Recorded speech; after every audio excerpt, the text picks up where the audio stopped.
Earlier, I spoke with retired U.S. Colonel Cedric Leighton, former deputy director at the National Security Agency, about this latest move by Iran and the rising tensions with Israel.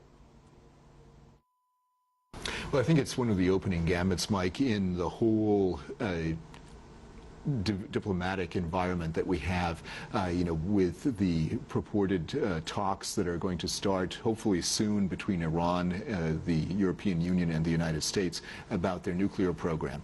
And this is an opening gambit, one of many. There are several others that are going on, but when Iran is cutting off oil supplies to major European nations like they are, that then raises the stakes. And what they're trying to do is they're trying to pressure the European Union in a way that forces, they think will force major governments to accede to their wishes. And I don't think it's going to work because there are alternate supplies of oil right now, especially when the Saudis have indicated that they're going to increase the supply of oil by themselves. There are other oil producers out there that are probably going to do the same. I think the Iranians are playing a game that may really adversely affect their economy. How about their naval move into the Suez? That is a huge deal. It's only the second time since the Iranian Revolution in 1979 that the Iranian Navy has transited the Suez, and it's all been since Mubarak was deposed from the Egyptian government. It is a very key show-the-flag exercise on the part of the Iranians. It does threaten the Israelis because the Israelis believe that any type of Iranian action, especially one that close to their shores, is tantamount to an aggressive action. Let me ask you to look at this as though it were a chess match, which in many respects it is. We see the nuclear scientists in Iran being targeted. Then we see diplomats on the Israeli side being targeted. We see this move.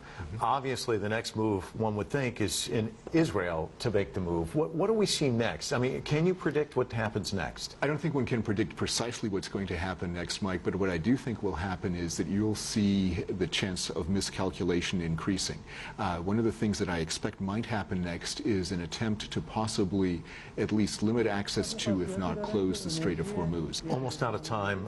The four-word question everyone asks is the one I'm going to pose to you. Will Israel bomb Iran? I think there's a very high possibility that that will happen. I think, though, that the Israelis may pull back if they find it too difficult to do from a targeting perspective. I also think that the United States may be able to exert some pressure on Israel that it not do this if the United States promises to provide a great deal of security to the Israelis in terms of a nuclear umbrella that covers Israel. And if that happens, then it may be a little bit of a different equation, and Iran may be able to not have an Israeli attack against it. But it is there. I would give it more than a 60% chance that the Israelis, at some point in the next 12 months, will end up attacking Iran. Colonel Cedric Leighton, thank you so much. Thank you, Mike. Thanks so much for having me.